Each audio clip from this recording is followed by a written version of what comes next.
She wasn't supposed to exist. A woman, dressed as a man, who rose through the church to become pope.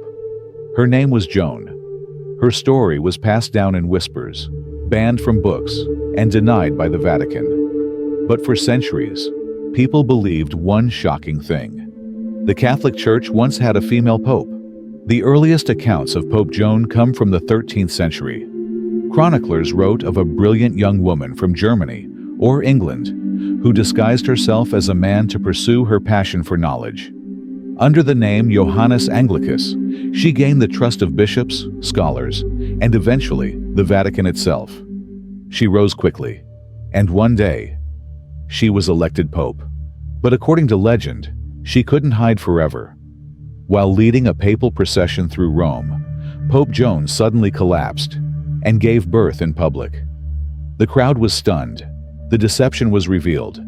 Some accounts say she was dragged through the streets and executed. Others say she died on the spot, or was quietly exiled by the church. For centuries, the Vatican denied the story. But during the Middle Ages, popes were allegedly required to sit on a special chair, with a hole underneath, to prove their masculinity before coronation. Coincidence? Or damage control? Statues of Pope Joan once stood in Rome, and were later removed. Even her name appeared in papal lists up until the 1600s, before being edited out. Was the Church trying to cover up the most scandalous event in its history?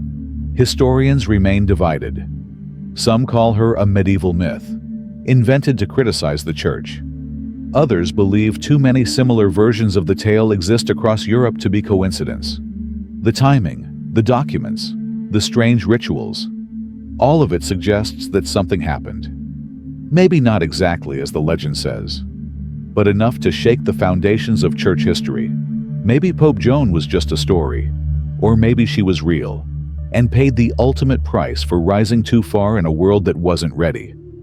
Either way, her name lives on, as a warning, as a mystery, and as a question the Vatican still refuses to fully answer.